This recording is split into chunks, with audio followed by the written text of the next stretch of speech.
को दबाने की ट्रंप की चाल अब उन्हीं पर भारी पड़ रही है। उन्हें रूस भी भारत के साथ खड़ा दिखाई दे रहा है और पूरी दुनिया देख रही है कि 21वीं सदी की राजनीति का असली गेम चेंजर कैसे अब भारत बन गया है।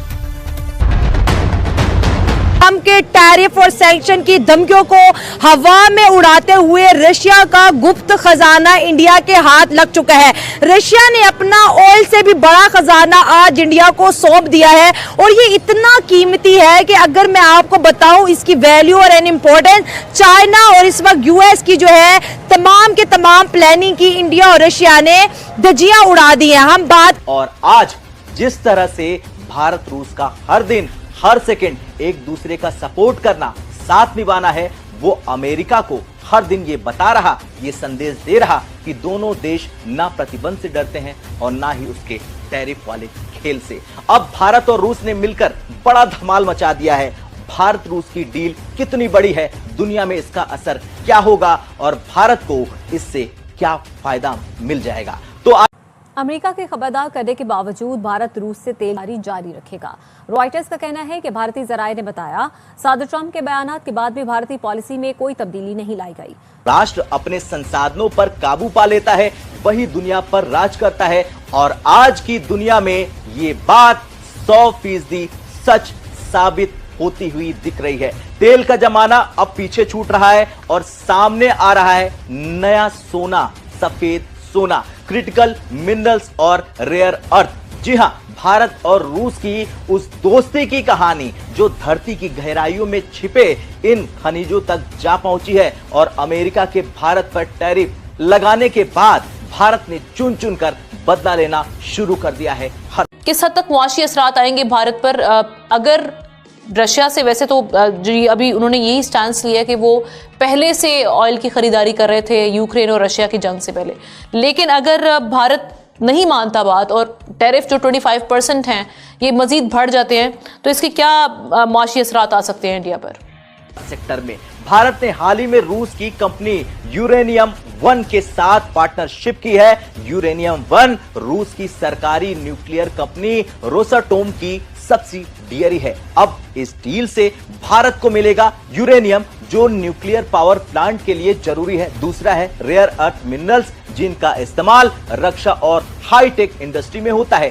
तीसरा है रशियन एडवांस माइनिंग टेक्नोलॉजी जिससे भारत की खनन क्षमता और बढ़ जाएगी और इस तरह भारत अपनी सप्लाई चेन सिक्योरिटी मजबूत कर लेगा ताकि कभी भी किसी भी वैश्विक संकट के समय भारत के विकास की गाड़ी बिल्कुल ना रुके। भारत हिलाली साहब, इन हालात में क्या हुकूमत इस काबिल होगी काम भी हो सके और मुआशियात की हालत भी सुधर सके?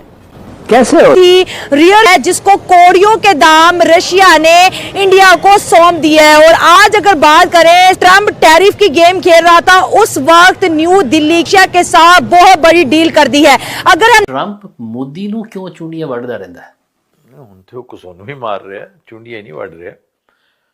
ਔਰ ਇਹ ਜਿਹੜਾ ਟਰੰਪ ਹੈ ਨਾ ਉਹ ਵਿਚਾਰਾ ਅੱਲਾ ਵੱਲੋਂ ਹੀ ਨਾ ਖਸਿਆਨੀ ਬਿੱਲੀ ਖੰਭਾ ਨੋਚੇ ਵਾਲਾ ਹਿਸਾਬ ਹੈ ਨਾ, ਉਹ ਹਰ ਇੱਕ ਵੱਲੋਂ ਬਿਸਤੀ ਹੁੰਦਾ ਚਲਾ ਜਾ ਰਿਹਾ। भारत सरकार ने इसके लिए $5 लाख का स्ट्रेटेजिक वॉर चेस्ट बनाया है, यानी कि वो खनिज जो आने वाले दशकों में किसी भी राष्ट्र की ताकत, दुनिया की ताकत, उसकी तकनीक और उसकी ऊर्जा सुरक्षा तय करेगी। Nobody could stop it। क्या समझते हैं आप? आप समझते हैं कि ये कोई लाइट है, ये टनल, ये लॉन्ग टनल जो जा रहा है ऑफ नो होप, इस पे कोई लाइट नजर आ रही है आपको? क्या? देखिए, कहने की बात ये है, हमें पता है प्रॉब्लम क्या है, बट हम कर नहीं सकते। अब तो हम कह सकते हैं ना, वी मस्ट एडमिट, इतने गवर्नमेंट्स नहीं कर सकते हैं कि ये नाकाबिल है, हम काबिल नहीं है करने के लिए। तो if you are not capable तो फिर क्या है? It's a lost cause. काबिल भी नहीं है और तरजीहात भी कुछ और ही है ना। दोस्तों, इस वक्त इंडिया रशिया जो ताल्लुकात हैं उसमें बहुत तेज़ी आ रही है और अगर आप ये देखें कि जो इंडियन फॉरेन मिनिस्टर हैं डॉक्टर जयशंकर, वो रशिया में थे और वहाँ पे इम्पॉर्टेंट डेवलपमेंट्स जो हुई हैं उनमें से एक अहम डेवलपमेंट ये है। On the other hand USA की अगर मैं बात करूं तो यूएसए से ट्रेड का सरप्लस है $36 बिलियन का।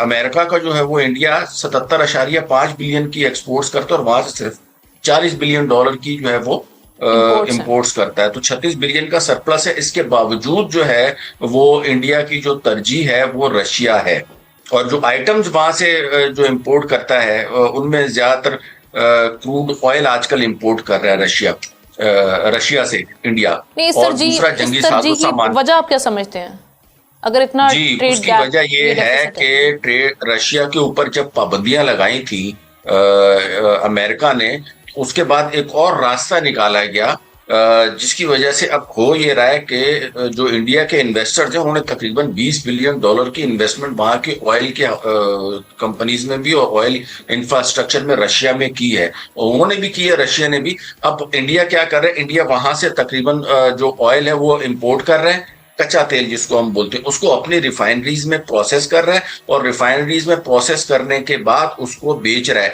और आप हैरान होंगी कि उसकी जो बेचना है तकरीबन 70.13 बिलियन का जो है ना वो तेल बेच रहा है, जिसमें 1/3 जो है वो यूरोपीय यूनियन को जो कंट्रीज हैं या G7 के जो कंट्रीज इनफैक्ट मैं कहूंगा उनको जो है वो ये तेल बेच रहा है। यानी एक तरफ अमेरिका ने पाबंदियां लगाई हैं रशिया के ऊपर कि आप तेल नहीं बेच सकते, तो उन्होंने ये इनडायरेक्ट रास्ता निकाला कि ठीक है जी हम एक्सप्लोर करते हैं, आपको बेचते हैं, आप जो है वो आगे भेजो, $30 पर बैरल का उसको वो दे रहा है। उसके बाद बुनियादी तौर पे गुस्सा है डी-डॉलराइजेशन दी वजह नाल, ਉਹਨੂੰ ਗੁੱਸਾ ਹੈ ਬ੍ਰਿਕਸ ਦਾ ਕਿ ਨਾ ਸਾਰਿਆਂ ਨੇ ਡਾਲਰ ਇੱਕ ਸਾਈਡ ਤੇ ਕਰਕੇ ਜਦੋਂ ਚਾਈਨਾ ਦੇ ਨਾਲ ਮਾਮਲਾਤ ਕਰਨੇ ਸ਼ੁਰੂ ਕਰਤੇ, ਯੂਆਨ ਦੇ ਨਾਲ ਮਾਮਲਾਤ ਸ਼ੁਰੂ ਕਰਤੇ, ਇੰਡੀਆ ਨੇ ਰੁਪਏ 'ਚ ਡੀਲ ਕਰਨਾ ਸ਼ੁਰੂ ਕਰ ਦਿੱਤਾ, ਉਹਦੀ ਉਹਨੂੰ बहुत तकलीफ है।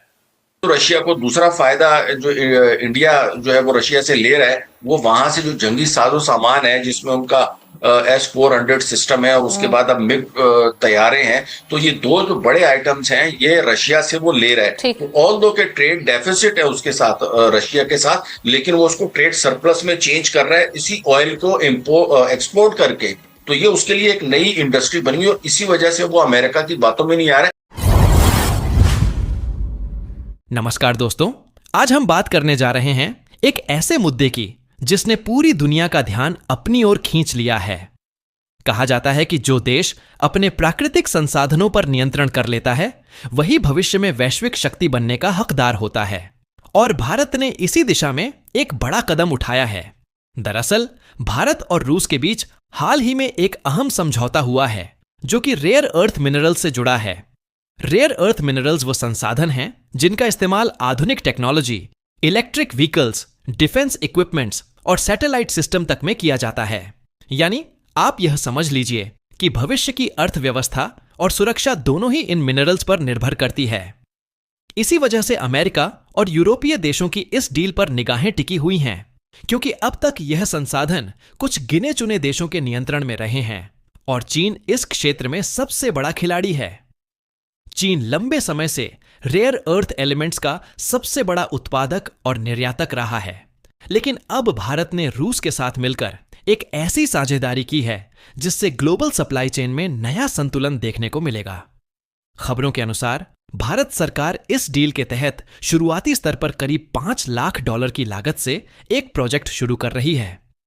यह रकम भले ही शुरुआती तौर पर छोटी लगे, लेकिन इसके दूरगामी नतीजे बेहद बड़े होंगे, क्योंकि इससे भारत को रेयर अर्थ प्रोसेसिंग और टेक्नोलॉजी ट्रांसफर में मदद मिलेगी।